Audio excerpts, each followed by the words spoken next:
जो diabetic patient है उनके लिए आज कुछ समझाएंगे। पैनक्रियाज के फंक्शन के बारे में आज हमको समझना है, स्टडी करना है, तो ईमानदारी से सीखेंगे। चलो भाई, पहले थोड़ा सा साधना कर दे। We call upon all divine energy to be here. We call upon Lord of five elements to be here. We call upon Supreme Father, God Shiva, and Brahma, the Creator, to be here.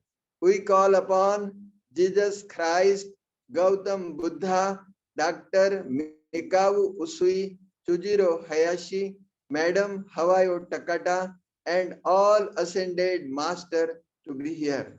We call upon Mahavatar Babaji to be here, Ma Gayatri to be here, Ma Durga to be here.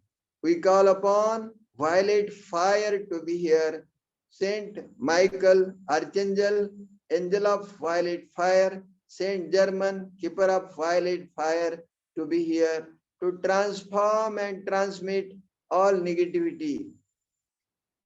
We call upon our spirit guide and healing guide to be here.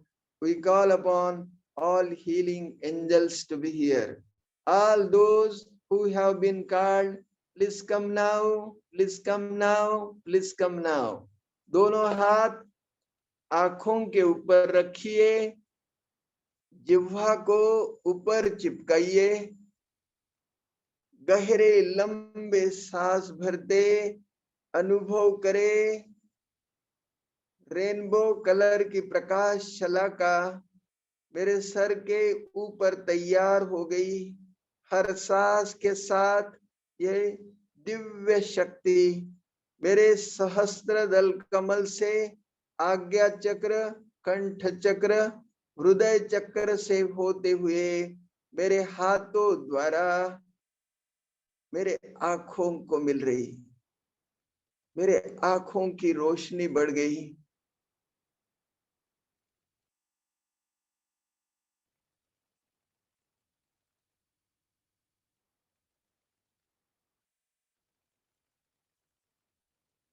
मुझे दिव्य दृष्टि मिल गई।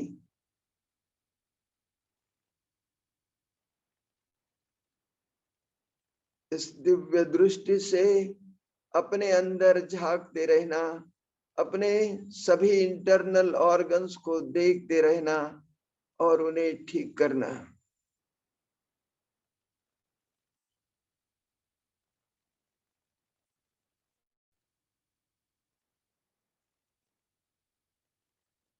चोकुरे चोकुरे चोकुरे, सेहेकी सेहेकी सेहेकी, चोकुरे चोकुरे चोकुरे। एक हाथ forehead पे, एक हाथ sir के पीछे। अनुभव करे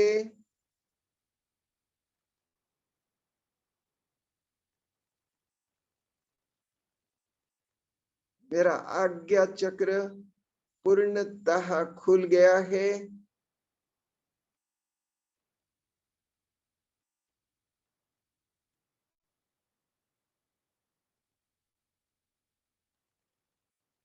यहाँ खुद को एम्पावर करे। I am soul divine, shining in the center of forehead like luminous star. I am most competent, most confident, highly energetic, most intellectual.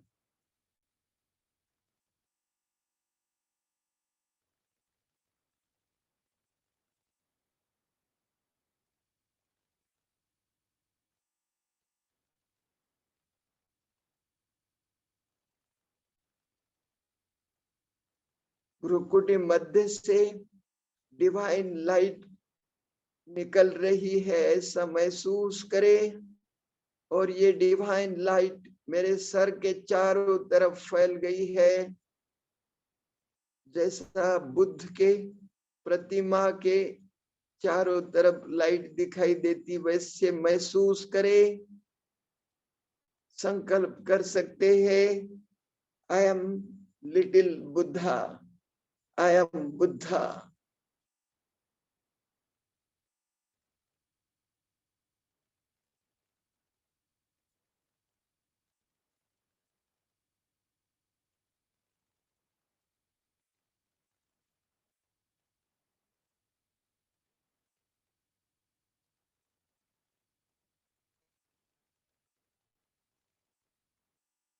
Next, एक हाथ गले पे, दूसरा गर्दन पे।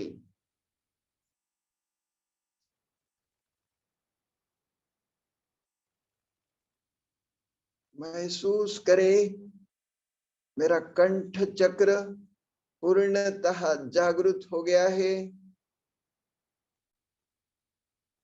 मेरी थायराइड, पैराथायराइड ग्रंथि एक्टिवेट हो गई। मेरे शरीर में growth hormone, sex hormone, hormone related with metabolism, सभी प्रकार के हार्मोन्स सुचारू रूप से सीक्रेट हो रहे। मेरा शरीर स्वस्थ, चुस्त, तंदुरुस्त हो रहा है।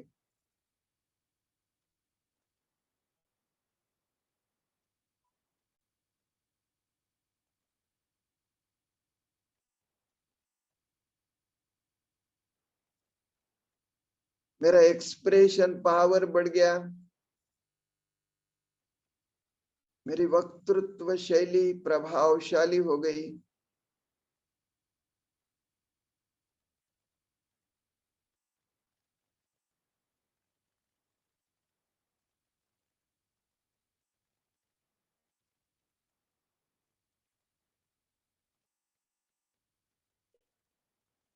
कहीं भी एग्जाम देने जाते हैं या कहीं प्रेजेंटेशन देने जाते हैं तो इसे अच्छी तरह चार्ज करना।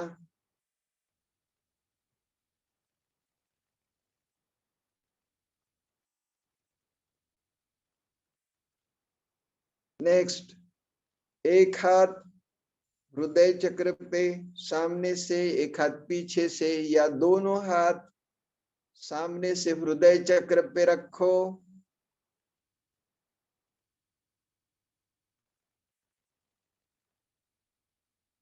महसूस करो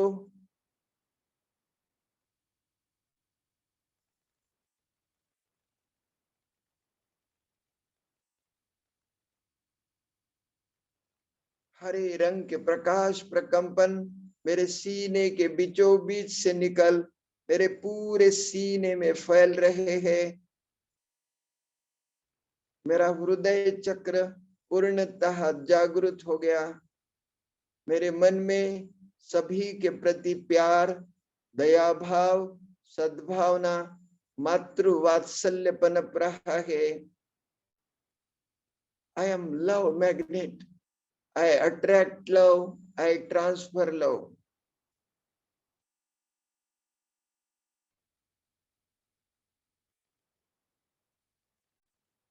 ईश्वरी शक्ति मेरे हृदय को मिल रही है। मेरे हृदय की कार्य क्षमता बढ़ गई। संपूर्ण शरीर पर ऑक्सीजनेटेड ब्लड अच्छी तरह से भेजा जा रहा है।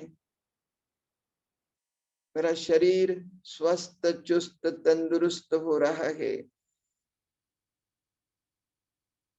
लंबे गहरे सांस भरे, महसूस करे मेरे लंग्स की कार्य क्षमता बढ़ गई।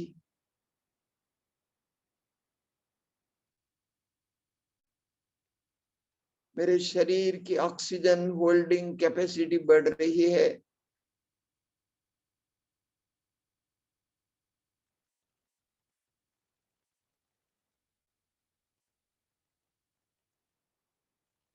नेक्स्ट, एक हाथ मणिपुर चक्र पे, दूसरा सर शरीर के पीछे से, या तो दोनों हाथ सामने से पेट के ऊपर रखे। महसूस करें मेरा जठराग्नि प्रदीप्त हो गया है, सूरज के समान तेज रोशनी मेरे पेट के ऊपर आ गई है।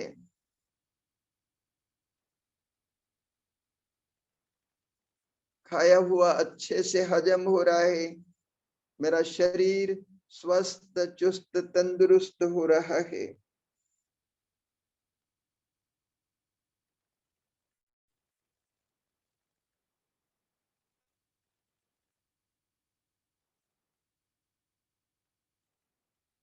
अपने लीवर के ऊपर कंसंट्रेट करें। मेरे लीवर की कार्य क्षमता बढ़ गई है। सभी प्रकार के एंजाइम्स अच्छी तरह से सिक्रीट हो रहे हैं।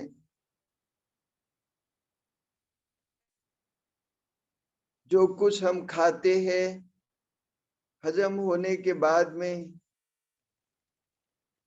सब लीवर की तरफ आता है और लीवर उसमें से ग्लूकोज ब्लड स्ट्रीम में भेजता है। ज्यादा का ग्लूकोज ग्लिसराइड ट्राइग्लिसराइड के रूप में प्रिजर्व करता, ग्लाइकोजन के रूप में प्रिजर्व करता। ग्लाइकोजन की मात्रा अगर अच्छी रही तो हमारे चेहरे के ऊपर हमारे शरीर के ऊपर ग्लो आता है। दाग धब्बे झुर्रियां नहीं रहती।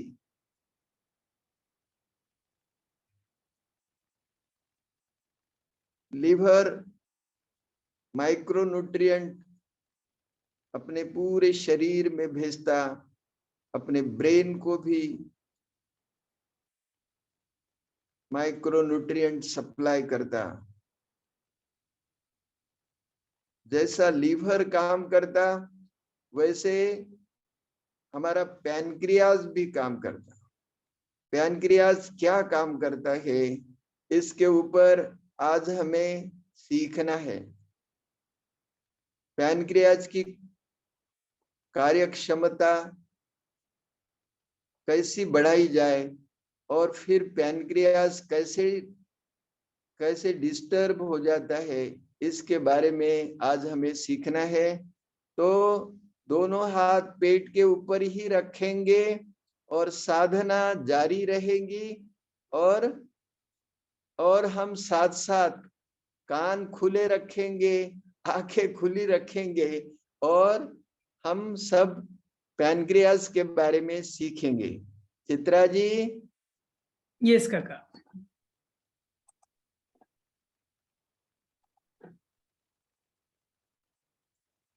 चित्रा जी ने बहुत अच्छा प्रेजेंटेशन बनाया है पैनक्रियाज के ऊपर। तो ये अभी हम ये सब देखेंगे।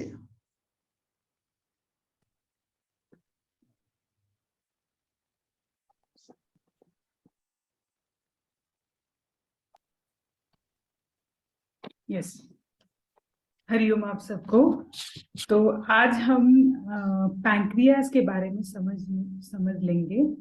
तो आज का जो हमारा टॉपिक है ऑल अबाउट द पैंक्रियाज। तो बहुत दिनों से हम लोग रेकी साधना कर रहे हैं और काका हमें हमेशा बताते हैं कि पैंक्रियाज पे भी हमें बहुत फोकस करना है। तो इसीलिए हमने डिसाइड किया कि आप सभी को पैंक्रियाज के बारे में भी इंफॉर्मेशन देनी उतनी ही इम्पोर्टेंट रहेगी, ताकि हम रेकी के जो भी रिजल्ट है और बहुत अच्छे से और कम टाइम में हमें रेकी के रिजल्ट मिले। तो आज का जो टॉपिक है ऑल अबाउट द पैंक्रियाज, जिसको अग्नाशय बोलते हैं हिंदी में। ठीक है, तो आज के सेशन में हम क्या सीखने वाले हैं? तो आज के सेशन में हम पहले सीखेंगे थोड़ा सा जनरल इंफॉर्मेशन अबाउट पैंक्रियाज, उसकी एनाटॉमी कैसे रहती है, उसकी फिजियोलॉजी, वो फंक्शन क्या करता है वो देखेंगे। उसके रिलेटेड जो डिसीज रहते हैं, डिसीज पैंक्रियाज से रिलेटेड जो भी डिसीजेस रहते हैं उसके बारे में देखेंगे। पैंक्रियाज का कार्य बिगड़ता क्यों है, उसका डिसफंक्शन किस रीजन से होता है, उसके कॉजेस क्या क्या रहते हैं वो देखेंगे। और जब हम बोलते हैं, क्योंकि हम लोग हमेशा ही बोलते हैं होलिस्टिक ट्रीटमेंट हमें चाहिए, तो जो भी प्रॉब्लम है उसका सोल्यूशन भी है। नेचर ने हमें हर प्रॉब्लम का सोल्यूशन दिया है। पर हमारे इंडिविजुअल हेल्थ सेंटर में हम जनरली क्या करते हैं, कोई भी फिजिकल प्रॉब्लम हो उसका फिजिकल लेवल पे, बॉडी लेवल पे, साइकोलॉजिकल लेवल पे और स्पिरिचुअल लेवल पे, हम तीनों एंगल से हम उसका अच्छा निदान करते हैं और अच्छा ट्रीटमेंट, होलिस्टिक ट्रीटमेंट देने का प्रयास करते हैं। और उसके बाद में जो भी अगर कुछ क्वेश्चन आंसर होंगे उस पर हम डिस्कस करेंगे, ठीक है। So now first we will see general information about the pancreas. तो यहाँ पे इस पिक्चर में देखिए आप, ये पैंक्रियाज है। इसका कलर जो रहता है ना, क्रीमी पिंक ग्लैंड रहता है, क्रीमी पिंक कलर का ये रहता है। उसका वेट है 60 ग्राम टू 100 ग्राम, हर एक की पर्सनैलिटी पे डिपेंड है उसका वेट। उसकी लेंथ है वो 12 टू 15 सेंटीमीटर, ठीक है। वो सिचुएटेड कहाँ पे रहता है, वो स्थित कहाँ पे रहता है, इपिगैस्ट्रिक रीजन में। आगे भी आपको दिखाऊंगी वो रीजन कैसे डिफाइन करते हैं। वो क्या कंसिस्ट करता है, उसका जो पूरा पोर्शन है उसमें head, neck, body and tail, ऐसे पूरा जो पोर्शन है इसमें हेड रहता है यहाँ पे, फिर नेक है, बॉडी एंड टेल, ठीक है। और ये पैंक्रियास जो है यह एक्सोक्राइन एंड इंडोक्राइन, ये दोनों ग्लैंड उसको कंसिडर किया जाता है। तो ये क्या एग्जैक्टली है वो भी हम नेक्स्ट सेशन, नेक्स्ट पीपीटी में देखते हैं, ठीक है। तो जब मैंने बोला लोकेशन, तो लोकेशन यहाँ पे देखिए, मेडिकल साइंस में जनरली स्टूडेंट्स को अच्छे से मेडिकली अच्छे से समझ जाए, सर्जरी जब लोग करते हैं ना, तो उनको प्रॉपर एरिया में कौन से एरिया में कौन सा ऑर्गन रहता है, इसलिए ऐसा ये डिवाइडेशन रहता है। तो यहाँ पे देखिए सेंटर में इपिगैस्ट्रिक रीजन, और यहाँ पे ये जो लेफ्ट रीजन है, तो इसके बीच में वो पैंक्रियाज आता है। तो ये अगर हम ह्यूमन बॉडी देखते हैं तो आपको यहाँ पे दिख रहा होगा कि यहाँ पे अपना पैंक्रियाज है, ठीक है। लोकेशन अभी हमें समझ में आ गया। अगर हम अपनी खुद की बॉडी देखते हैं तो खुद की बॉडी में लेफ्ट साइड में स्टमक के पास, जहाँ पे स्टमक रहता है उसके पीछे में ये लोकेटेड रहता है, ठीक। तो जैसे मैंने बोला पैंक्रियाज के जो पार्ट्स है, तो इस पिक्चर में देखिए इसमें दिखाया गया है, ये जो हेड है, यहाँ पे नेक है, ये बॉडी है और यहाँ पे टेल है, ठीक है। ये चार, अच्छे से समझने के लिए इस ऑर्गन का, पैंक्रियास को चार में डिवाइड किया गया।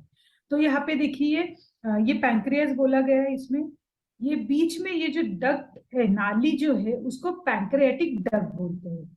ये जो है यहाँ पे ऊपर ये जो ग्रीन कलर की नली दिख रही है ना, ये एक्चुअली गॉल ब्लैडर की नली है। आगे के इसमें दिखेंगे आपको, ये जो है डिओडेनम है, ये जो बड़ी वाली है ना, तो ये आगे जाके छोटी आंत में लिंक होती है। तो ठीक है, ये चार भाग हो गए, head, neck, body and tail, ठीक है। तो इसके अभी एनाटॉमी समझ लेते हैं वो कैसे दिखता है। तो इस पिक्चर में क्लियरली दिखा है, बाकी ऑर्गन्स भी दिखे। एक्चुअली यहाँ पे जो है, यहाँ पे स्टमक है अपना, पर ये स्टमक के पीछे है, इसीलिए यहाँ पे स्टमक निकाला गया है, और उसके बाद ये हम ऑर्गन सब देख पाएंगे। तो ये देखिए यहाँ पे पैंक्रियाज है, उसके यहाँ पे अगर देखते हैं पैंक्रियाज अपने लेफ्ट साइड में, तो ये लेफ्ट साइड का स्प्लीन है। यहाँ पे देखिए जो जामुनी कलर का दिख रहा है ना, ये स्प्लीन है, ठीक है। यहाँ पे इसके नीचे जो है ब्राउन कलर में, ये है हमारी लेफ्ट किडनी, ठीक। उसके बाद इधर साइड में जब आते हैं राइट साइड में, तो यहाँ पे देखिए जो ग्रीन कलर का है, ये ग्रीन कलर का है अपना गॉल ब्लैडर। गॉल ब्लैडर की ये नली देखिएगा, ये आगे आ रही है इधर। इसके बाद ये है जो फिर से ये है राइट किडनी, ठीक है। और ये जो पिंकिश कलर का दिख रहा है, ये डिओडेनम है, ठीक। और ये देखिए ये ओपन पोर्शन दिख रहा है, इसके बारे में हम बात करते हैं। तो आप समझ लीजिएगा, ये देखिए अपने स्टमक के पीछे ये पैंक्रियाज है, और इसके साथ में ही यह सब ऑर्गन्स है, पास में सभी ऑर्गन्स है। और ये जो ब्लू कलर का दिख रहा है आपको, ये है इंफीरियर वेना कावा, मीन्स यहाँ से जो अशुद्ध रक्त रहता है ना, ये सब इस नली से जाता है। और ये जो है इंफीरियर, ये आर्टरीज है। एओटा, इसमें क्या होता है, एओटा में क्या होता है, जो ब्लड, जो हार्ट से जो प्यूरिफाई हुआ ब्लड रहता है, ये इस आर्टरी से अपने बॉडी के सभी ऑर्गन्स को दिया जाता है, ठीक है। और ये ऊपर देखा जाए तो ये देखिए ऊपर लीवर लिखा है, ये ऊपर है। तो इसमें हमें मोस्ट इम्पॉर्टेंट जो समझना है, ये जो है, ये जो गॉल ब्लैडर है उसकी जो नली है, ये देखिए यहाँ लीवर को भी कनेक्टेड है, और ऐसे ऐसे जो नीचे आ रही है, ये नीचे आके फिर ये पैंक्रियास को मिल रही है, और फिर वो डिओडेनम में यहाँ पे लिंक हो रही है। ठीक है, यही मुझे यहाँ पे आपको दिखाना है।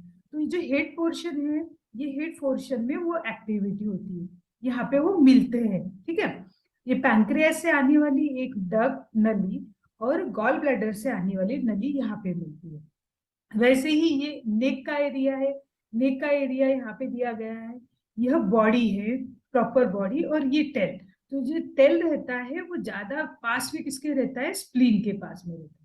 तो मैं आशा करती हूँ कि एटलीस्ट आपको कौन से ऑर्गन किसके पास है ये थोड़ा सा समझ गया होगा। और पैंक्रियास का ये जो शेप है, ये ऐसा इसका शेप रहता है।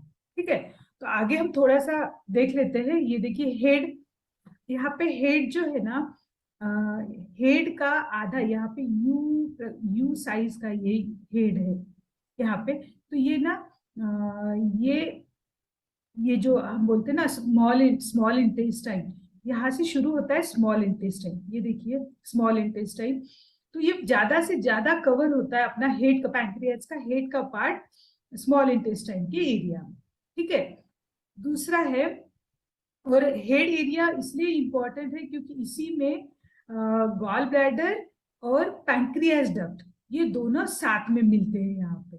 ठीक है, अभी है नेक, यहाँ पे इतने वाले पोर्शन को नेक बोलते हैं। तो यहाँ पे पास में कैसे फिर बॉडी आती है, बॉडी में भी डक्ट है, और फिर लास्ट में आती है टेल। तो ये बॉडी है, यहाँ पे देख लीजिए, यहाँ पे थोड़ा सा हमें अच्छे से समझ जाएगा। ये बॉडी में से जो डक्ट है ये देखिए, और ये गॉल ब्लैडर में से आने वाला डक्ट। तो जो भी जूसेस आते हैं, तो गॉल ब्लैडर में से आने वाले जूस और पैंक्रियाज में से आने वाले जो एंजाइम्स रहते हैं यहाँ पे एक साथ मिल जाते हैं। ठीक है, और लास्ट में हमारा टेल। टेल जैसे मैंने बोला आपको कि स्प्लीन के पास में रहता है, लेफ्ट किडनी के पास में रहता है। तो अभी हम समझ लेते हैं, हमें समझ गया कि पैंक्रियास कैसे दिखता है, पर पैंक्रियास क्या काम करता है यह अब हम समझ लेंगे अच्छे से। तो ये पैंक्रियास क्या प्रोड्यूस करता है, इसको जैसे हमने बोला कि एक्सोक्राइन और इंडोक्राइन ये दो फंक्शन करते हैं। दो फंक्शन मीन्स क्या exactly, exocrine secretion means pancreas क्या करता है, पैंक्रियाटिक जूस, वो जो एसिनार सेल्स रहते हैं, यहाँ पे मैं दिखाती हूँ आपको। ये पैंक्रियास हो गया पूरा। पैंक्रियास को अगर हम काटते हैं, तो जब हम काटते हैं तो ऐसे फॉर्म के लोब्यूल्स रहते हैं, लोब्यूल्स। ये देखिए यहाँ पे लोब्यूल्स ये है ऐसे पत्ते की आकार का। तो इसको राउंड राउंड भी रहता है और इसके बीच में रहता है, पर इसके अंदर जितना भी सिक्रेशन होता है वो ऐसे नली द्वारा वो आगे जाता है। ठीक है, ये नली द्वारा आगे जाता है, जो भी एंजाइम्स वो सिक्रेट करता है, जो कि डाइजेशन के लिए अच्छे रहता है। और यहाँ पे जैसे ब्लू कलर दिख रहा है, ये जो ब्लू कलर है ना, इसमें भी जो भी सिक्रेशंस होते हैं, इसमें सिक्रेशंस क्या होता है, ग्लूकागोन एंड इंसुलिन, ये हार्मोन्स है। ठीक है, ये हार्मोन्स यहाँ से सिक्रेट होते हैं, बट इसके लिए डक्ट नहीं है, एक नाली नहीं है। ये क्या करता है, डायरेक्टली ब्लड में चला जाता है। तो ठीक है, दो टाइप हमें समझ में आ गया। एक होता है जो डाइजेस्टिव जूसेस बनाता है, वो डक्ट द्वारा वो स्मॉल इंटेस्टाइन में जाता है, डिओडेनम में जाता है। और दूसरा है सिक्रेशन करता है हार्मोन्स का, ग्लूकागोन एंड इंसुलिन का, पर उसके लिए डक्ट नहीं रहता, वो डायरेक्टली क्या होता है, ब्लड में चला जाता है। ठीक है, तो मैं आपको आगे एक वीडियो भी दिखाऊंगी जिससे आपको और ज्यादा से क्लियर होगा।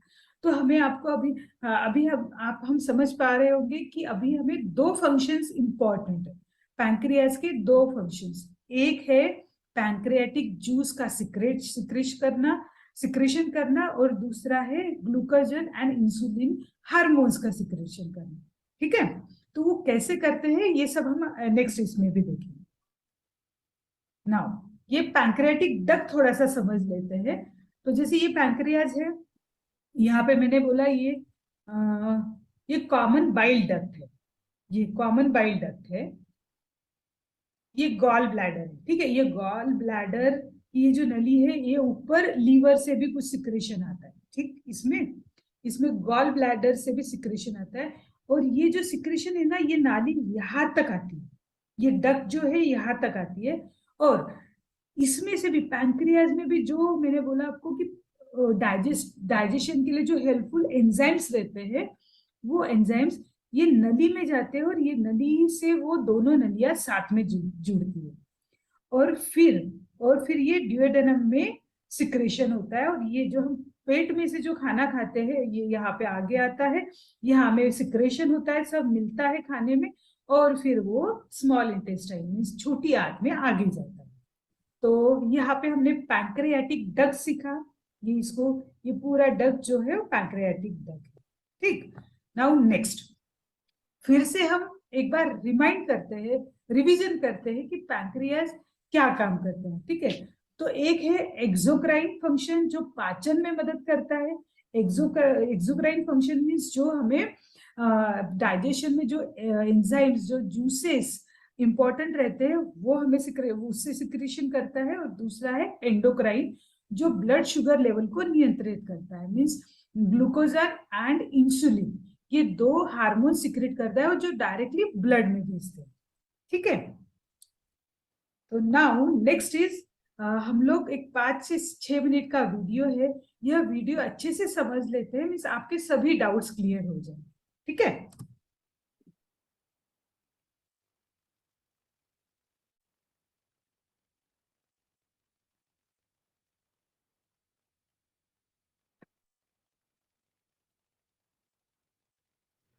आज हम पैंक्रियाज के बारे में समझ लेते हैं।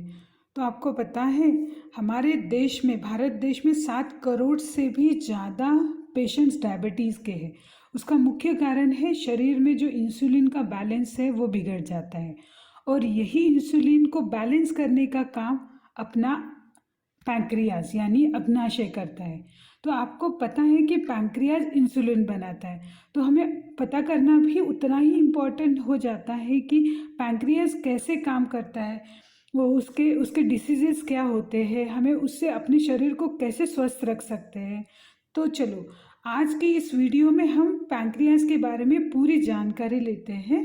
ठीक है, तो अग्नाशय यह पिंकिश ऑरेंज रंग का हमारे पेट के पीछे लगभग 15 सेंटीमीटर लंबा एक लॉब्यूलर ग्लैंड होता है। उसका वजन 120 से 145 ग्राम रहता है। पैंक्रियाज में ब्लड सप्लाई स्प्लेनिक आर्टरीज से होता है, जो कि सारे ब्रांचेस में बटकर पैंक्रियाज को ब्लड सप्लाई करता है।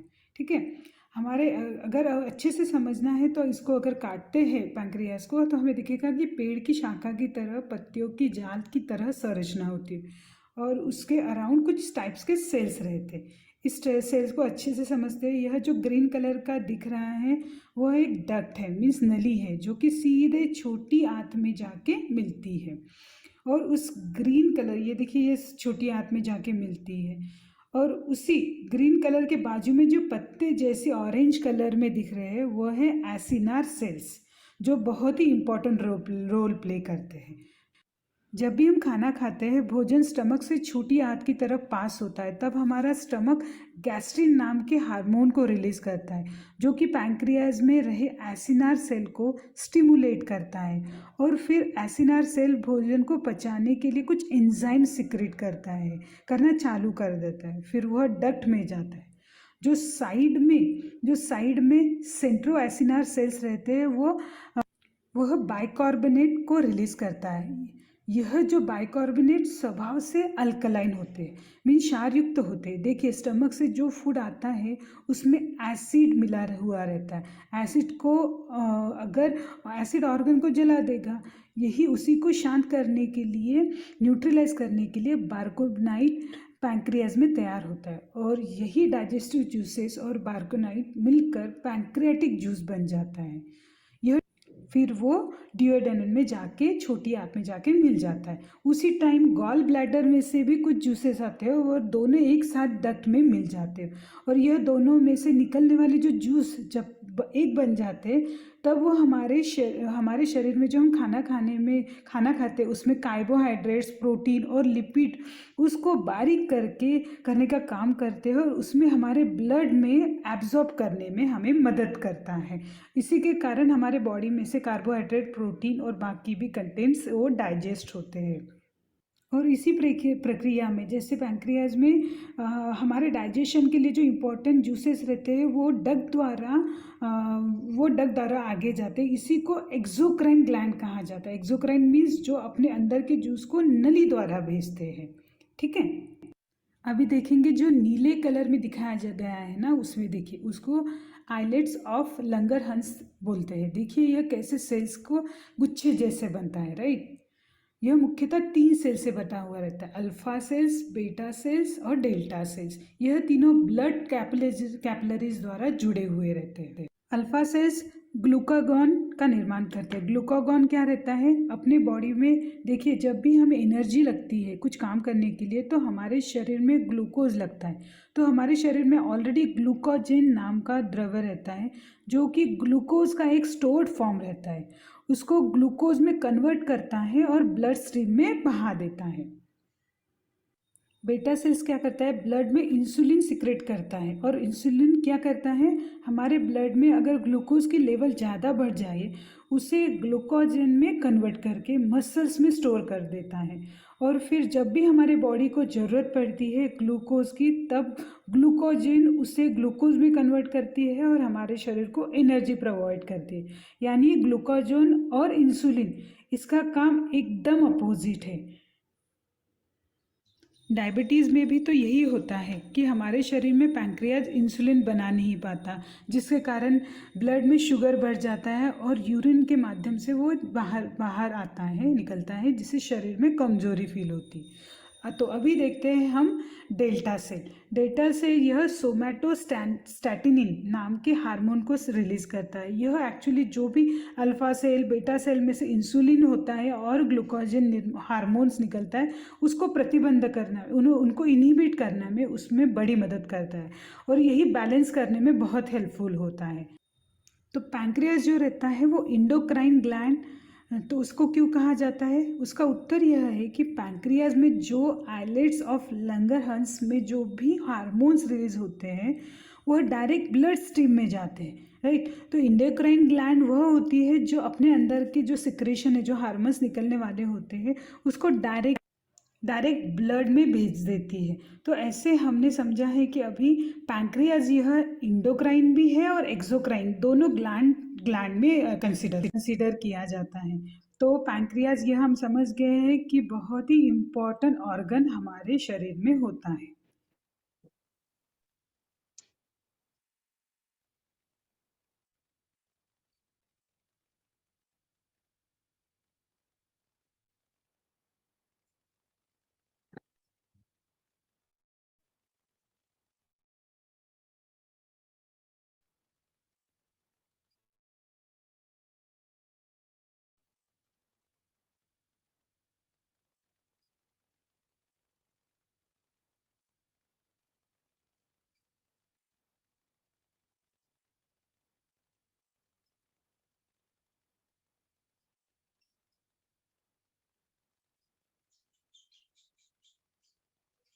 पैंक्रियाज रिलेटेड जो भी डिसीजेस है, ठीक है, तो फर्स्ट है इन्फ्लेमेशन। तो इसमें जैसे कैसे होता है कि पैंक्रियाज के किसी भी पार्ट में, जो भी हमने देखा है बॉडी, हेड, नेक और टेल, इसमें कहीं पे भी अगर सूजन आ जाए, किसी भी कारणवश अगर सूजन आ जाए तो उसको इन्फ्लेमेशन बोलते हैं। उसके बाद है कैंसर, पैंक्रियाटिक कैंसर भी होता है। और दूसरा है मेन और इम्पोर्टेंट जो पैंक्रिया रिलेटेड डिसीज है वो है type A and type 2 diabetes. ठीक है, इसके बारे में हम आगे पढ़ते हैं थोड़ा सा। तो बहुत लोगों का क्वेश्चन रहता है कि can we live after removal of pancreas. Pancreas अगर ऑर्गन निकाल दिया तो उसके बाद भी अगर आदमी जिंदा रह सकता है तो yes, it is possible. Without pancreas हम जी सकते हैं, पर उसके लिए एक्चुअली क्योंकि वो इंसुलिन का सिक्रेशन करता है, वो डाइजेस्टिव जूसेस का सिक्रेशन करता है, तो फिर वो हमें एक्सटर्नली वो सब चीजें, वो जूसेस हमें लेने पड़ेंगे, विच इज मतलब नॉर्मल पर्सन को तो बिल्कुल भी पॉसिबल नहीं इतना मेडिकली खुद को इतना पैसा डालना या फिर इतना मैनेज करना मेडिकली। तो इसीलिए अपना पैंक्रियास जितना हेल्दी रख सकते हैं उतना अच्छा रहता है। ठीक है, तो अभी ये इन्फ्लेमेशन कैसे रहता है, ये देखिए पेट फुला फुला लगता है। जो हेवी अल्कोहल जो लोग रहते हैं ना, स्मोकिंग करते हैं, इन लोगों को जनरली इसका प्रॉब्लम होता है। अगर ओबेसिटी ज्यादा है, कभी कभी हेरिडेटरी प्रॉब्लम के कारण भी होता है, तो ये इन्फ्लेमेशन प्रॉब्लम भी होता है पैंक्रियास का। ठीक है। दूसरा है कैंसर ऑफ पैंक्रियास। ओके, तो यहाँ पे देखिए, यहाँ पे दिखाया गया है पैंक्रियास के किसी भी भाग में अगर सिस्ट बनती है, ट्यूमर बनता है, तो वो फिर पैंक्रियाटिक कैंसर बोला जाता है उसको। ठीक। अभी आते हैं अपना डायबिटीज टाइप 1 एंड टाइप 2। तो जनरली लोगों को सिर्फ डायबिटीज पता रहता है, पर डायबिटीज में भी दो प्रकार है, और ज्यादा से ज्यादा पॉपुलेशन यह डायबिटीज 2 में आता है, टाइप 2 में आता है। तो ये टाइप 1 क्या है? Actually it is a chronic auto immune disease, जिसमें क्या होता है, अपनी इम्यून सिस्टम ही अटैक करती है पैंक्रियास के इंसुलिन सिक्रेशन पे। जो मैंने बोला है ना, बेटा सेल्स जो होता है, उसको इंसुलिन सिक्रेशन जब होता है, उसमें अपनी इम्यून सिस्टम अटैक करती है। मीन्स पैंक्रियास के फंक्शन पे बाहर की सिस्टम अटैक जब करती है, तब वो टाइप ए डायबिटीज बोला जाता है इसमें। ठीक है। Insulin is needed to keep blood sugar level normal, पर वो इंसुलिन उस टाइम पे, ये टाइप ए में फिर इंसुलिन बराबर से मात्रा में सिक्रेट नहीं होता। ठीक है। और फिर इसमें पैंक्रियास ट्रांसप्लांटेशन भी हो सकता है। और फिर ये नॉर्मल, ये टाइप ए जो डिसीज है, ये थोड़ा बहुत कंट्रोल में आता है। वैसे टाइप 2 जो डायबिटीज है, तो इसमें क्या होता है, टाइप 2 में एक्चुअली क्या होता है कि इसमें एक्चुअल में पैंक्रियास का काम बिगड़ जाता है। ठीक है। इंसुलिन का जो सिक्रेशन होता है वो रुक जाता है, वो पैंक्रियास के कारण। ठीक है। पैंक्रियास अगर गड़बड़ हो जाए, उसमें कुछ एबनॉर्मलिटी आ जाए, तो फिर इंसुलिन का सिक्रेशन बंद हो जाता है। ठीक है। तो ये टाइप 1 टाइप 2 हमें अच्छे से समझना पड़ेगा, क्योंकि इसमें बाहर से अटैक होता है, और ये इसमें टाइप 2 में अपना पैंक्रियास ही काम करना बंद कर देता है अच्छे से। हम थोड़ा सा डिफरेंस भी देख लेते हैं। ये टाइप 1 जो है डायबिटीज, और टाइप 2, तो ये क्यों होता है type 1 diabetes? Your body is no longer able to produce insulin, आपकी बॉडी ही वो इंसुलिन से तैयार नहीं करती। और टाइप 2 में क्या होता है, your body still produce insulin, but it does not make enough of it, और it does not use it efficiently. Means type 2 में क्या होता है, इंसुलिन तैयार होता है, पर वो सफिशियंट इंसुलिन तैयार नहीं होता। ठीक। एज कौन से एज में हो सकता है? Usually develop during childhood, but can develop at any as. ये टाइप 1 चाइल्डहुड में हो सकता है, और किसी भी एज में हो सकता है। ये जो रहता है can develop at any as, but it most common in adults over 45 के बाद में ये जनरली होता है। रिस्क फैक्टर क्या है? Family history. यहाँ पे क्यों होता है रिस्क फैक्टर? क्या होता है? Overweight and inactive family history, high blood pressure, इसके कारण भी हो सकता है। ठीक है। टाइप 2 जनरली, क्योंकि ये पॉपुलेशन ज्यादा है टाइप 2 का। फिर ये सिम्टम्स क्या देते हैं? टाइप 1 में बेड वेटिंग है, ब्लरी विजन है, मीन्स आंखों को अच्छे से दिखता नहीं, फ्रीक्वेंट यूरिनेशन होता है, increase appetite, thirst, mood change होता है, इरिटेबिलिटी ज्यादा होती है, थकावट होती है, वीकनेस होती है, और अनएक्सप्लेन्ड वेट लॉस। मीन्स उसका रीजन ये रहता पर वेट लॉस होता है। ठीक है। और इसमें भी सिम्टम्स क्या रहते हैं टाइप 2 में? इंक्रीज एपेटाइट एंड थर्स्ट, मुझे बहुत बहुत ज्यादा हमें प्यास लगती है, dark patches on armpit, neck, frequent urination, blurry vision इसमें भी आता है। शुगर, लाइक डायबिटीज में आंखों का प्रॉब्लम होता ही होता है, वीकनेस इसमें भी आ जाता है, और अनएक्सप्लेन्ड वेट लॉस इसमें भी होता है।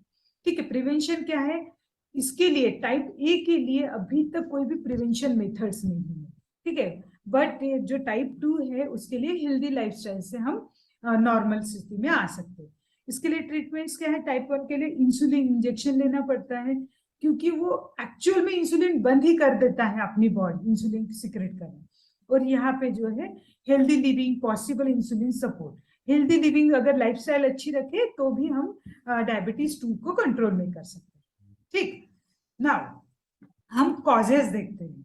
तो कॉजेज में क्या होता है, पैंक्रियाज रिलेटेड जो भी डिसीज है, जो भी हमने अभी तक देखे, उसमें क्योंकि उससे कनेक्टेड बहुत सारे ऑर्गन्स भी है, जैसे मैंने बोला गॉल ब्लैडर है, स्प्लीन है, तो इसमें अगर कुछ गड़बड़ हो जाए तो पैंक्रियाज में भी प्रॉब्लम हो सकता है। जैसे ज्यादा अल्कोहलिज्म किया जाता है, दारू पीना वगैरह होता है, कुछ मेडिकेशन के साइड इफेक्ट भी होते हैं, बैड फूड हैबिट अगर रहते हैं, बहुत जंक फूड खाने होता है, बहुत शुगरी फूड अगर कोई खाता है तो उससे भी होता है, high calcium high sugar level अगर ब्लड में चला जाता है, क्योंकि उसका प्रेशर बढ़ता है ना। पैंक्रियास का काम है जो सिंपल तरीके से होना चाहिए, उसको बहुत तकलीफ होती है, उसको ज्यादा प्रेशर, बहुत ज्यादा एफर्ट्स देने पड़ते हैं, तो फिर इसका इसीलिए पैंक्रियाटिक जो भी प्रॉब्लम्स है वो स्टार्ट हो जाते हैं। अगर एब्डोमिनल सर्जरी होती है, कुछ इन्फेक्शन होता है, इंजुरी होती है बॉडी में, ओबेसिटी ज्यादा अगर होती है तो भी प्रॉब्लम होता है, बैड लाइफस्टाइल होती है, और सबसे इम्पोर्टेंट जो है यह है साइकोलॉजिकल स्ट्रेस। सी मैंने पहले भी मेरे सेशंस में, बहुत सारे सेशंस में मैंने कहा है कि अपनी बॉडी जो जो फिजिकल प्रॉब्लम्स है ना, वो 80% साइकोसोमैटिक है। अपनी साइकोलॉजिकल स्टेट हमारे बॉडी को इम्पैक्ट करती है। तो इसीलिए यहाँ पे जैसे कैसे होता है, अगर आपको कॉन्स्टिपेशन है तो कॉन्स्टिपेशन का रीजन क्या होता है, अपनी एंजाइटी। फॉर एग्जाम्पल एक हर चीज के लिए अगर हम बहुत डरते हैं तो हमारा जो जीआई ट्रैक है, मीन्स लाइक हमारा डाइजेस्टिव सिस्टम का जो ट्रैक है वो सिकुड़ जाता है, वो सिकुड़ जाने के बाद वो इसीलिए हमारा पेट साफ नहीं होता। तो इसीलिए एंजाइटी अगर हुई, घबराहट अगर किसी चीज के लिए रही, तो अपना डाइजेस्टिव सिस्टम बिगड़ जाता है। वैसे ही पैंक्रियास का कैसे है, अगर हमने कोई भी बॉडी का स्ट्रेस लिया, साइकोलॉजिकल स्ट्रेस लिया, इवन फिजिकल स्ट्रेस लिया, तो अपना पैंक्रियास काम करना बंद कर देता है। तो साइकोलॉजिकल स्ट्रेस बहुत इंपॉर्टेंट रहता है पैंक्रियास के काम करने। ठीक है, तो अभी अभी जैसे हम बोल रहे हैं कि डिसीज भी देख लिए, कॉजेज भी देख लिए, but as a holistic health expert हम हमेशा ही पेशेंट्स को होलिस्टिकली ट्रीटमेंट देते हैं, और उसी से पेशेंट हमारा अच्छा भी होता है। तो अभी जैसे पैंक्रियास की जो भी प्रॉब्लम्स है उसके लिए क्या क्या हमें ट्रीटमेंट करनी चाहिए, तो सबसे पहला योगासन। योगा में बहुत सारे अष्टांग योगा है, तो उसमें जो आसन है, यम नियम आसन प्राणायाम प्रत्याहार ध्यान धारणा समाधि, यह सभी बहुत इफेक्टिव रहते हैं।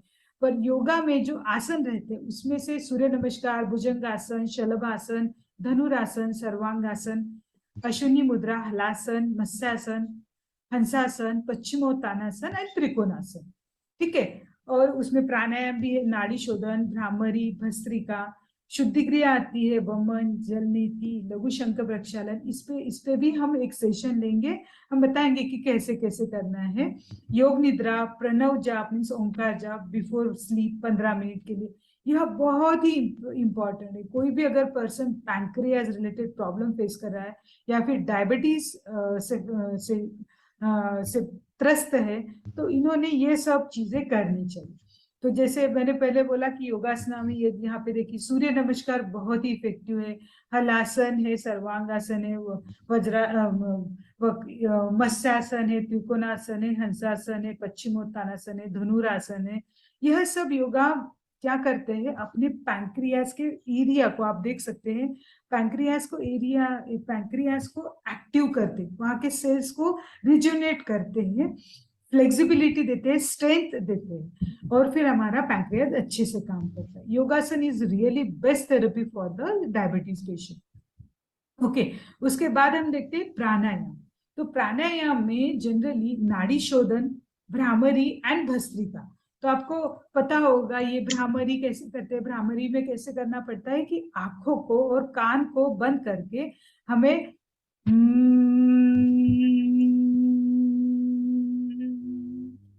ऐसे भ्रामरी करना पड़ता है। ठीक है, नाड़ी शोधन प्राणायाम है, श्वासों को अच्छे से श्वास लेना और ये नाड़ी शोधन प्राणायाम करना है। भस्त्रिका प्राणायाम भी आपको पता है, भस्त्रिका प्राणायाम भी ये पोजीशन प्राणायाम पतंजलि से रामदेव बाबा हमें हर रोज सिखाते हैं। तो ये भस्त्रिका प्राणायाम, ये जो 3 प्राणायाम यह डायबिटीज के पेशेंट्स के लिए और पैंक्रियाज रिलेटेड जो भी डिसीज रहते हैं उसके लिए बहुत ही अच्छा रहता है। अभी शुद्ध क्रिया बहुत ही इंपॉर्टेंट रहती है, मैं बताती हूँ आपको, क्योंकि जब हम वमन करते हैं ना, तो अपनी बॉडी में से कफ, पित्त, वात, जो भी एक्स्ट्रा अपने स्टमक में रहता है वो निकल जाता है। तो वमन की प्रक्रिया भी हम आपको समझाएंगे। ये जल नीति भी बहुत इफेक्टिव है, इससे हमारा कफ बैलेंस होता है और अपनी बॉडी को क्लीन होने में बहुत हेल्प होती है। और उससे ज्यादा इंपॉर्टेंट है लघु शंख प्रक्षालन क्रिया फॉर स्टमक क्लीनिंग।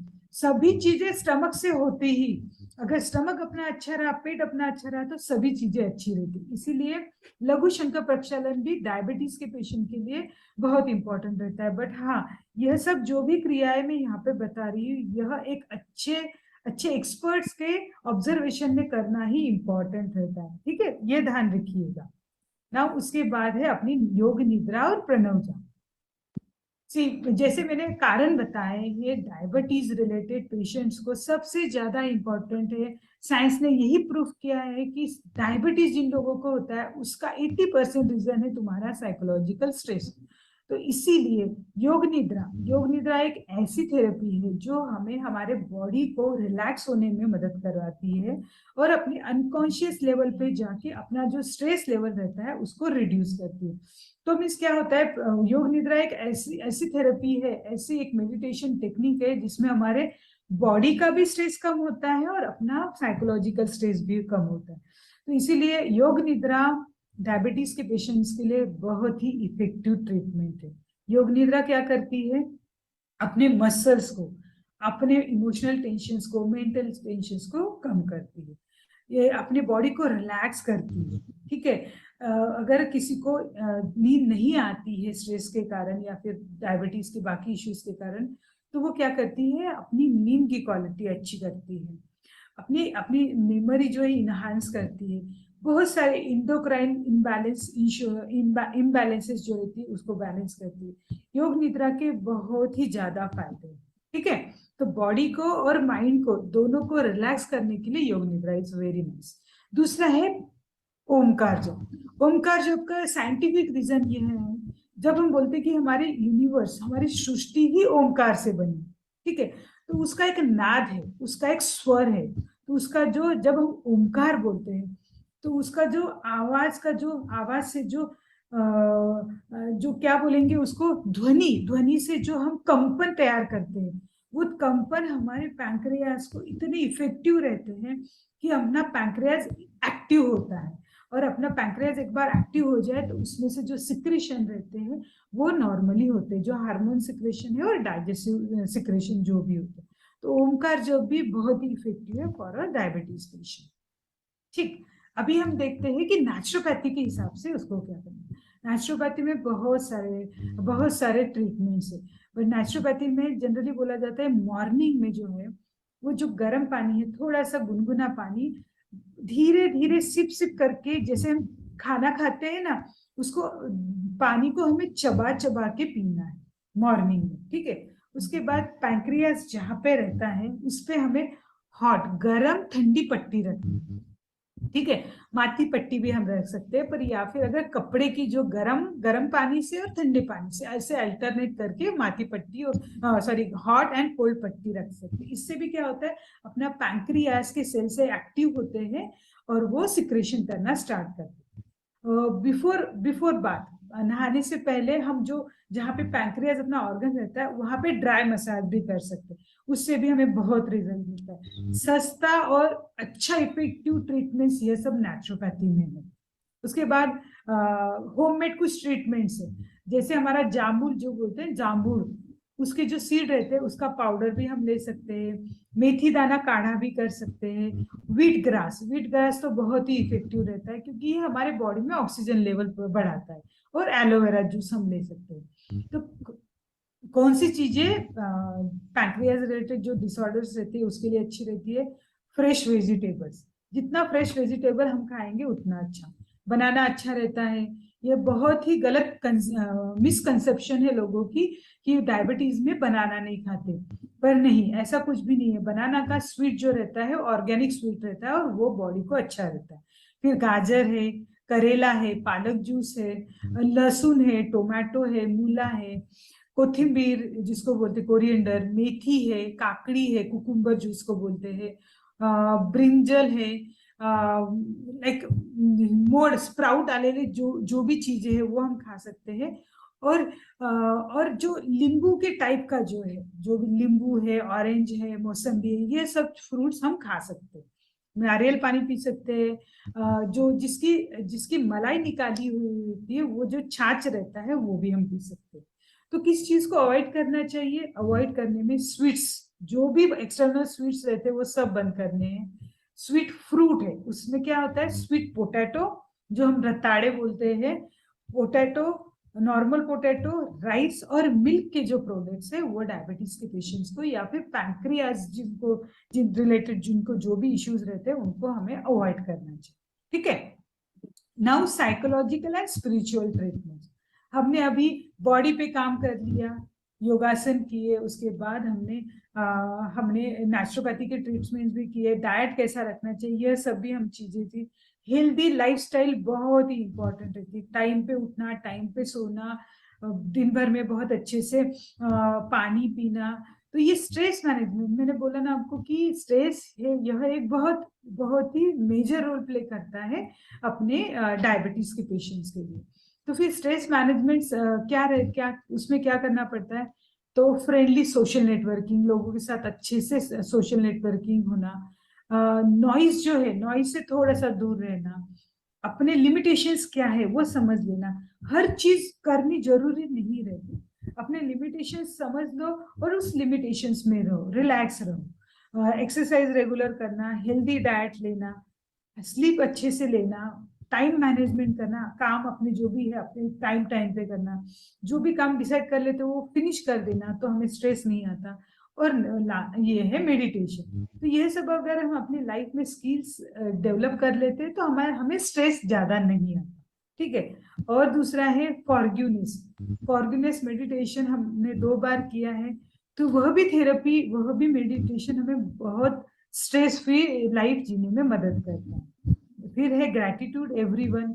सॉरी मांगना, माफी मांगना बहुत इंपॉर्टेंट है, उतना ही धन्यवाद करना भी उतना ही इंपॉर्टेंट। मैं हर बार आपको यही बोलूंगी, क्योंकि फॉरगिवनेस और ग्रैटिट्यूड यह भगवान की मेन कैरेक्टर्स में आता है। जैसे हम भगवान को सॉरी बोलते हैं, मन से माफी मांगते हैं, हम हर एक टेंशन से दूर हो जाते हैं। और वैसे ही जो भी चीज अपने लाइफ में है उसके बारे में अगर हम धन्यवाद करते हैं तो भगवान हमें भर भर के देता है। तो इसीलिए फॉरगिवनेस और ग्रैटिट्यूड हमेशा अपने लाइफ में रहना चाहिए। और last but not the least, यह बहुत ही इंपॉर्टेंट है, इसीलिए मैं हर सेशन में बताती हूँ कि रेकी यह एक ऐसी ट्रीटमेंट है, हर चीज इससे पॉसिबल है। रेकी क्या करता है? अपनी जो चक्र है उसको क्लियर करता है। जो यूनिवर्सल एनर्जी है वो अपने अपने चक्रों में वो बैलेंस करता है। तो वो एनर्जी अगर बैलेंस रहे तो सभी चीजें नॉर्मल हो जाती है। वो क्या करता है, रेकी क्या करता है? डीप रिलैक्सेशन देता है हमें, स्ट्रेस एंजाइटी से दूर रखता है, पेन से रिलीफ मिलता है, अपने मसल्स में जो पेन रहता है, टेंशन रहता है, उसको रिलैक्स रखता है, अपने माइंड और बॉडी को रिलैक्स रखता है। अपने जो रिकवरी जो रहती है, कोई भी अगर कुछ प्रॉब्लम भी हुआ तो उसकी रिकवरी बहुत अच्छे से करता है, क्योंकि अपनी एनर्जी का फ्लो अच्छे से बढ़ाता है, हम एनर्जेटिक फील करते हैं पूरे बॉडी में, और अपनी इम्यून सिस्टम को अच्छा रखता है। तो जहाँ पे इम्यून सिस्टम अच्छी है, बाकी सब चीजें भी अच्छी हो जाती है बॉडी को। इसीलिए reiki is the ultimate treatment. कोई भी प्रॉब्लम हो, साइकोलॉजिकल प्रॉब्लम हो, फिजिकल प्रॉब्लम हो, रेकी हमारे बॉडी में एनर्जी लेवल बैलेंस करती है और उससे हमारी बॉडी में और मन में हमेशा शांति रहती है और हम हेल्दी फील करते हैं। तो मैं आशा करती हूँ कि आपको आज पैंक्रियास क्या है, पैंक्रियास रिलेटेड क्या प्रॉब्लम्स हो सकते हैं और उसको हम कैसे रिकवर करें, उसको हम कैसे ट्रीटमेंट अच्छे से दे, होलिस्टिक वे से, और इस प्रॉब्लम से कैसे दूर रहें। और यह न हो इसीलिए भी हम योगा, नेचुरोपैथी और स्पिरिचुअलिटी का सपोर्ट लेके हम अपनी लाइफ हेल्दी जी सकते हैं। तो ओम शांति and happy Dussehra, happy Navratri आप सबको। धन्यवाद।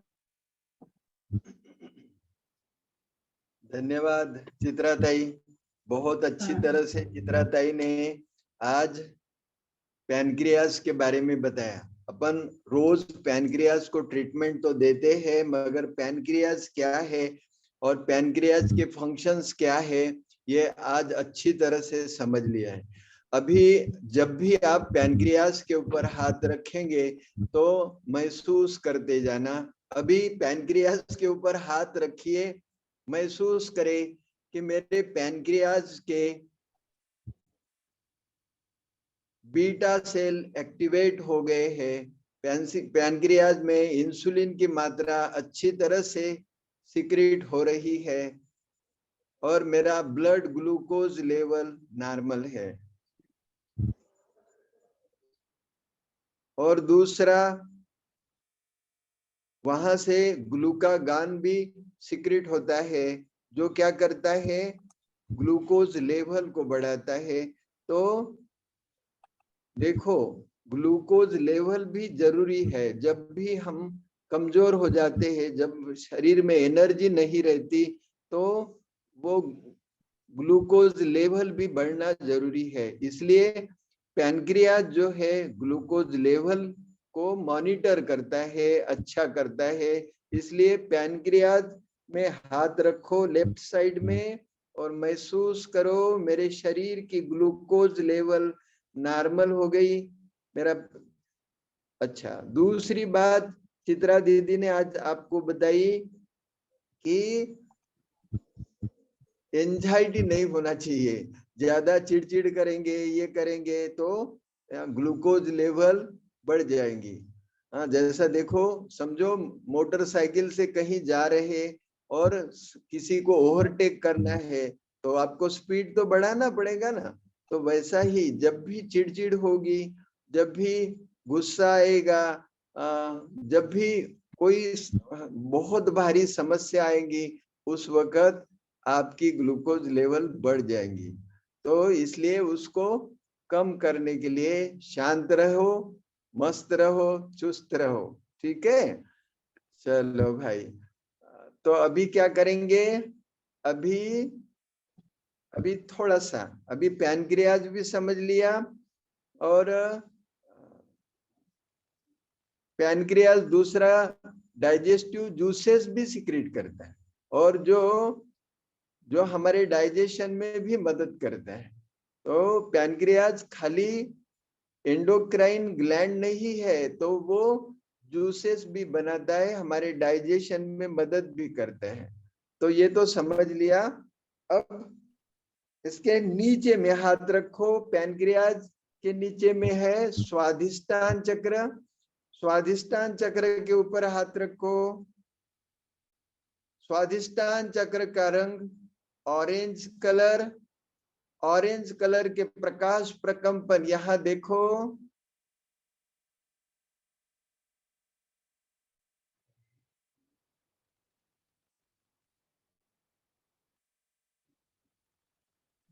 यहां संकल्प करो, we are instrument of God.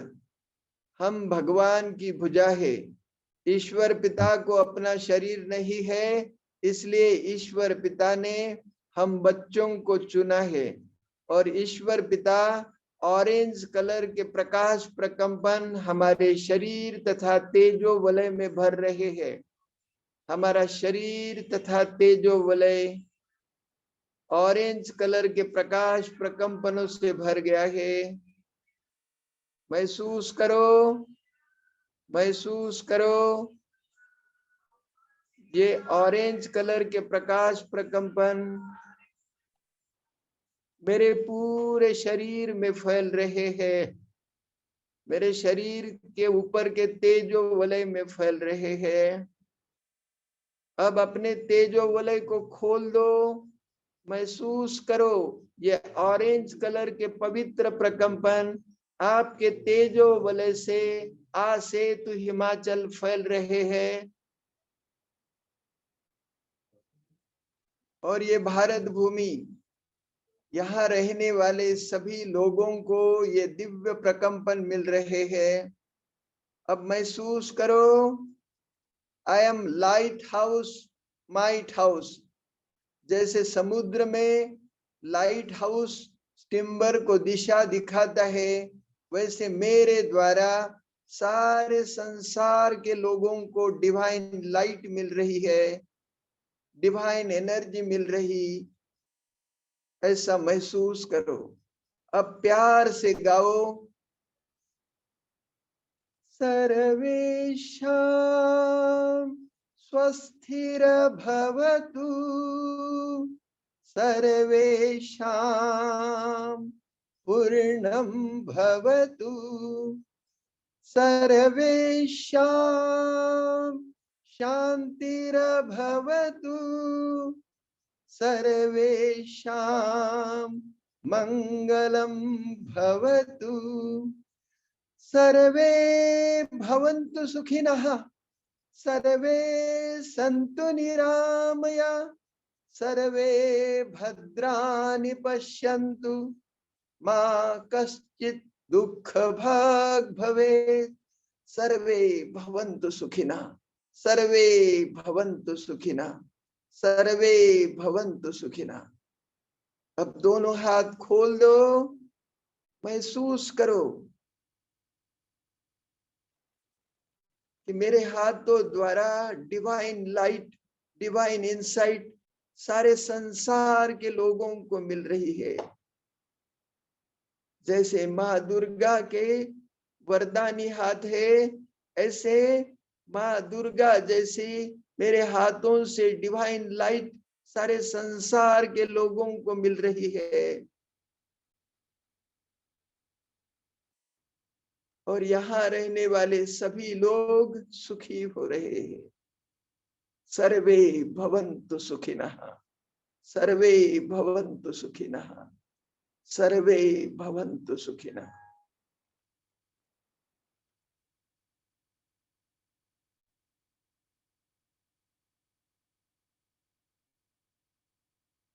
धीरे धीरे इस अवस्था से बाहर आए।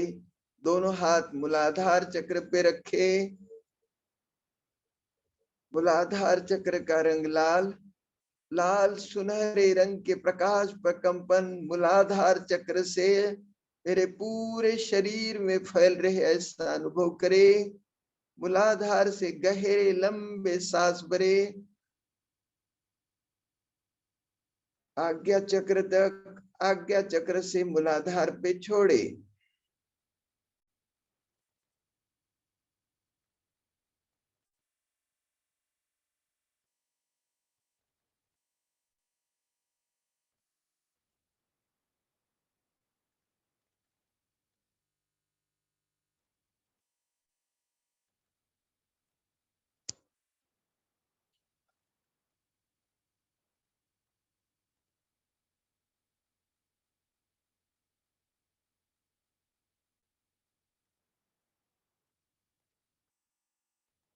महसूस करे मेरा पूरा शरीर ब्रह्मांडीय ऊर्जा से लाली लाल हो गया है।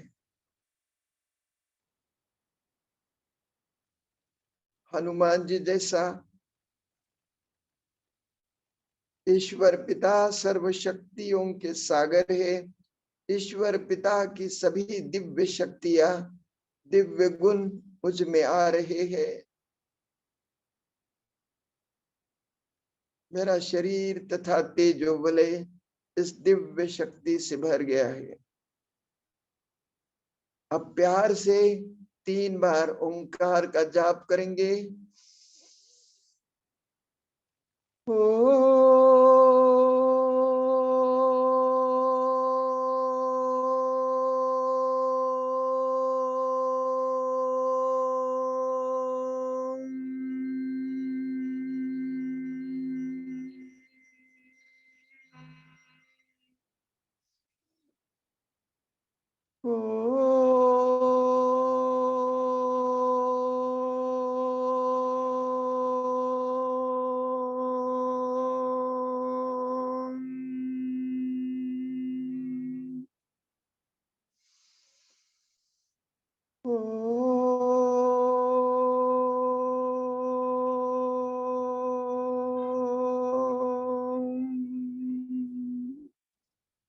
महसूस करें ओंकार के पवित्र प्रकंपन मेरे पैनक्रियास, पित्ताशय, लीवर, मेरे पेट को मिल रही। मेरी डाइजेस्टिव सिस्टम बहुत अच्छी हो गई। मेरे शरीर का ग्लूकोज लेवल नॉर्मल है। मेरी कार्य क्षमता बढ़ रही है। I am most energetic.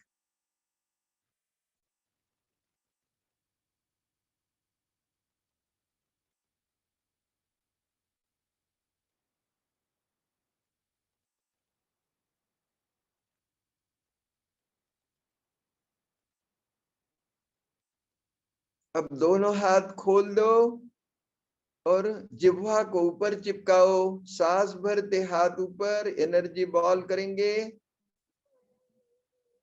सांस छोड़ते हाथ नीचे। क्रिया के साथ में जपा जाप चलता रहे। सो हम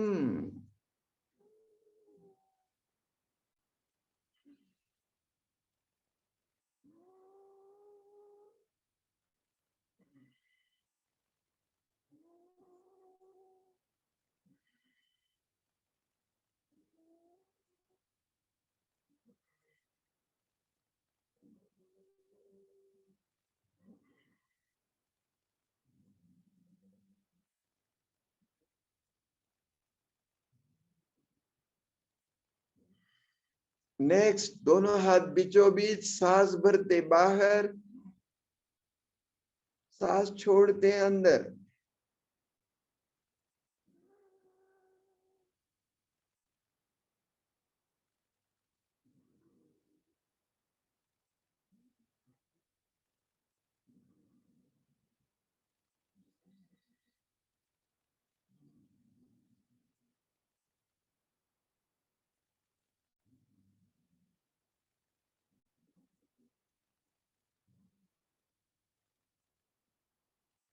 अब हाथों को घुमाइए।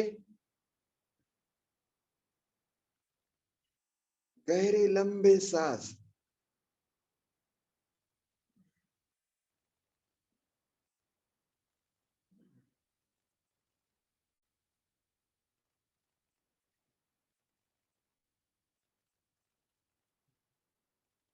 विरुद्ध दिशा में।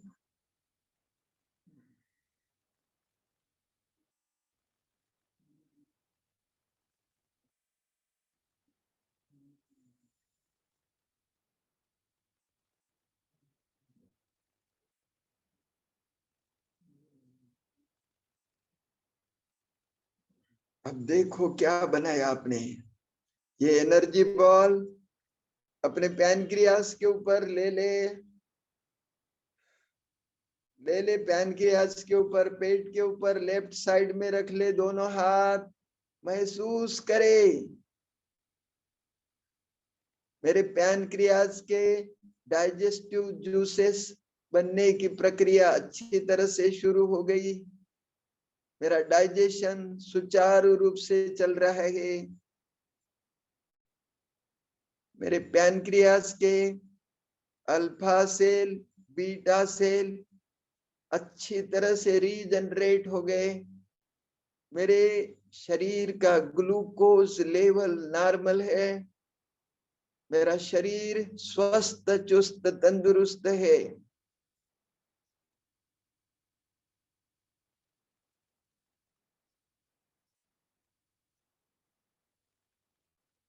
मैं आंतरिक शांति महसूस कर रहा हूं और मेरे सभी डाइजेस्टिव ऑर्गन्स अच्छी तरह से काम कर रहे। मेरा डाइजेशन बहुत अच्छा हो गया है। मेरा शरीर स्वस्थ, चुस्त, तंदुरुस्त हो गया है। चित्रा दीदी ने आज अपने पैनक्रियास को अच्छा रखने के लिए ओंकार जप बोला है। आओ चले फिर से ओंकार करते महसूस करना कि मेरा शरीर ओंकार के पवित्र प्रकंपनों से भर गया है।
गहन शांति में डूब जाए।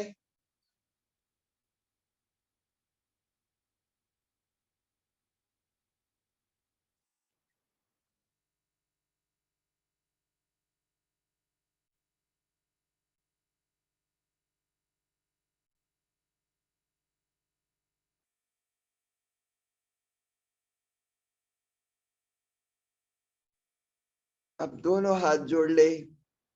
We thankful to all who have been participated in the healing. Those who want to stay, they can stay with much love and light.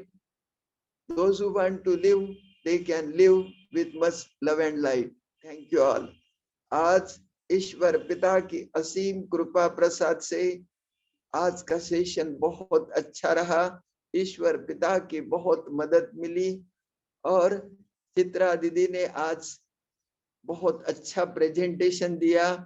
ईश्वर पिता के साथ में ईश्वर पिता के बच्चे, विशेषकर चित्रा दीदी का हम तहे दिल से शुक्रगुजार है। आप सभी महानुभाव जो भी जुड़े, आपके कारण हमारी साधना बहुत अच्छी हुई।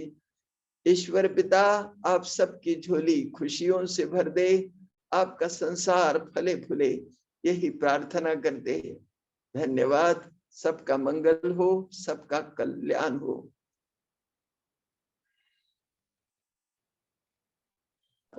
आज के ऊपर तो कुछ बोलना है तो बोल सकते हैं, प्रतिक्रिया दे सकते हैं।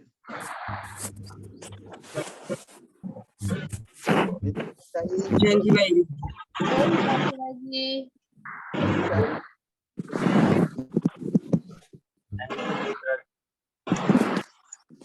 थैंक यू काका, थैंक यू चित्रा जी, इतना अच्छे से समझाने के लिए आपका बहुत बहुत थैंक यू।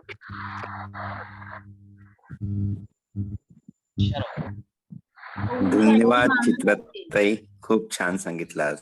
अरे वा वा, मस्त मजा आली आज. खूप दिवसाचं झालं नव्हतं ना. मराठी मराठीच सांगायला पाहिजे. अजून अजून कशाचं सांगायचं सांगा तुम्ही, मग त्याच्यावरही विचार करतो.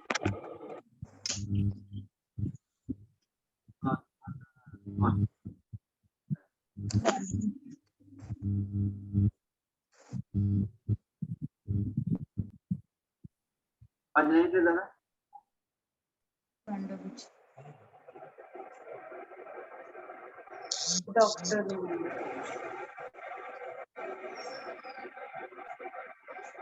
आवाज नाही का जरा?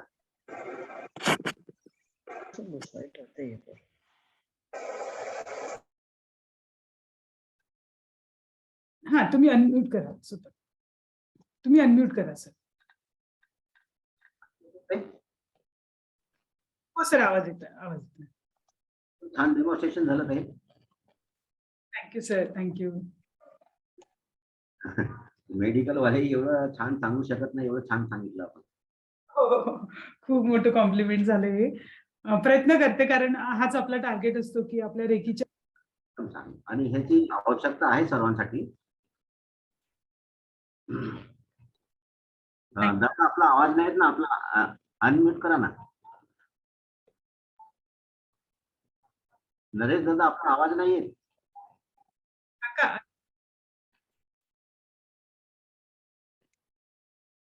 आवाज नाही येत, आवाज नाही.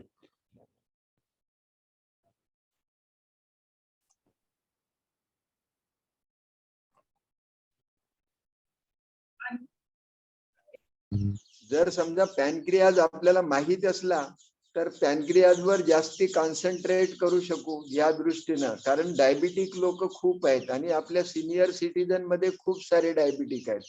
आणि जर ज्या अवयवावर आम्ही हात ठेवतो तर त्या अवयवाबद्दल माहिती असली तर चांगल्या प्रकारे आपण संकल्प करू शकतो आणि त्याला चांगलं एनर्जीजाईज करू शकतो. आणि म्हणून हा प्रयोग होता.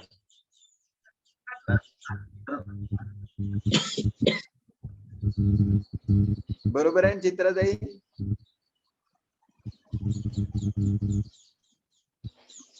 चल, आवाज येत नाही वाटते. चित्राताई, यू हिअर मी? हो, मी ऐकू शकत आहे तुम्हाला. बर, चला ठीक आहे बेटा. खूप छान सेशन होतं. ऐकायला येतंय का माझं? हो, तुमचं ऐकायला चित्रताईंचा आजचा सेशन खूपच छान होता, खूप सुंदर. म्हणजे आता मेडिकल टर्मिनॉलॉजी मला काही समजत नाही, परंतु मला असं वाटतं की कदाचित MBBS पोरांना इतकं सुंदर देतात की नाही तर माहिती नाही. इतकं सुंदर होतं. मला तर बाकी काही नाही समजलं, परंतु लोकेशन बाकी अगदी प्रॉपर समजलं. म्हणजे आता उद्यापासून म्हणजे प्रॉपर ठिकाणी मी हात ठेवेल. तर खूपच सुंदर अशी माहिती आज ताईने दिली. खूप खूप धन्यवाद ताई. Thank you sir, thank you. असतील दादा 50 वर्षाच्या खूप सुंदर. काय म्हटलं सर? 50 वर्षाच्या अगोदर मी शिकलो होतो. हा हा हा हा, अच्छा.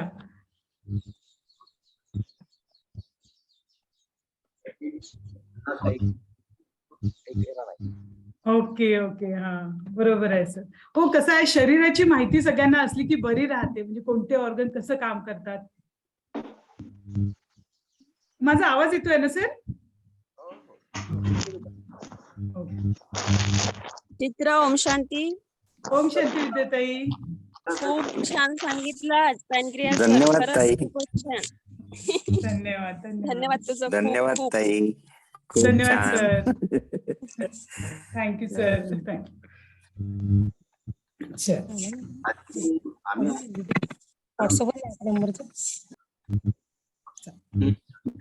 ओके काका. Thank you all. थँक्यू.